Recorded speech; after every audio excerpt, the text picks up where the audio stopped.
certainly at a very young age, I would go out, get absolutely blind drunk, come home, I would wet the bed.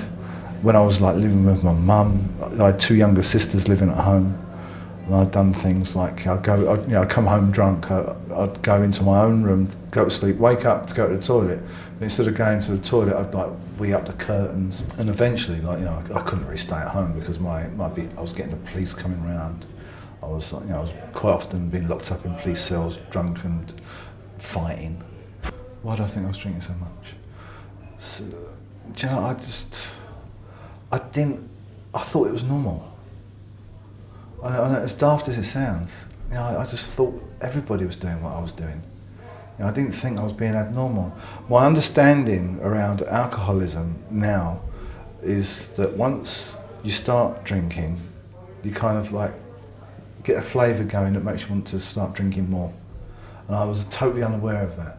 I knew that I drank more than most people, and I knew that the more I drank, the more I wanted, which it never quenched my thirst. The more I drank, the thirstier I got. And but I was 43 before the light came on and that knowledge became obvious to me. There were weird things I used to think, like it's part of being English, or why did I drink so much when I went down a pub? It was the pub's fault for having these bizarre opening hours. I can remember Sunday lunchtimes, it opened at 12 and shut at 2, and you had to wait hours until it opened again at 7.